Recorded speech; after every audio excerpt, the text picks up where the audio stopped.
This is a quick little video on a print and cut workflow solution, and I'll explain it to you. It's real brief. I make my samples in the print and cut at 12 by 18. The images inside here all have kiss cuts, and I have the kiss cuts set, let's say 75 on the pressure. Then I have perf cuts. There's two perf cuts. One is this little tab side, which goes right there, which you see is fallen out, which is not what I want to happen. And then the entire image itself is a perf cut. So I have two perf cuts. The way I recommend setting this up, this was set up incorrectly, and that's why I'm mentioning it. The way this sets up best is, first you have your kiss cuts. Those are at the top of the list. Those go first. You do all your kiss cuts first. Then what you want is two perf cut or through cut, so that when you through cut or perf cut, you can use the terms interchangeably. Flex cut. What you want to do is you want this, all of these to perf cut first.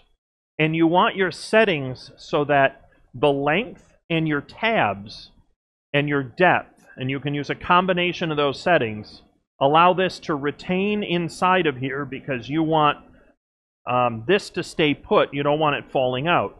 When I hand these out, I want this perf cut to stay in. But I want you to be able to take your finger and tap it hard and it will come out. Then I want this to be looser, to fall out a little easier, but I don't want it to fall out so easy that they come out during the printing. I also set them up so that you have 4 across and say 4 deep. I usually put a ½ an inch between them because I need to maintain the integrity of that film so that it doesn't fall apart into this sort of lattice work that collapses on itself while it's perf cutting these. So what I want really are 2 separate perf cut colors, and one set to one length and one tab length, and then also a different depth also. And then this one, I want to just barely hang on until the job is finished, because I want these to come out with just a tap, and they're pretty easy, almost sort of falling out as it goes forward, but not falling out at the first one, because if they start doing that, they can kind of slide behind the other images.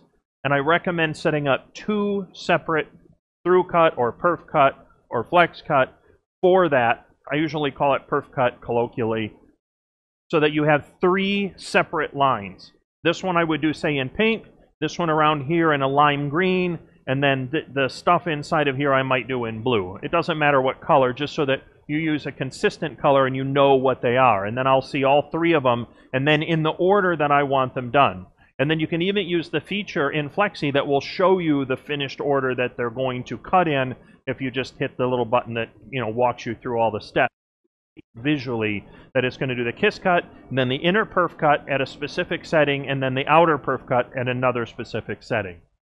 Just a simple little workflow recommendation, because I had all these falling out and I've been playing around with the settings, and I figure I would just communicate it to you so you have a little more understanding of doing, you know, more complex perf and kiss cuts that the cutter and the printer are certainly capable of doing with our new print and cut software.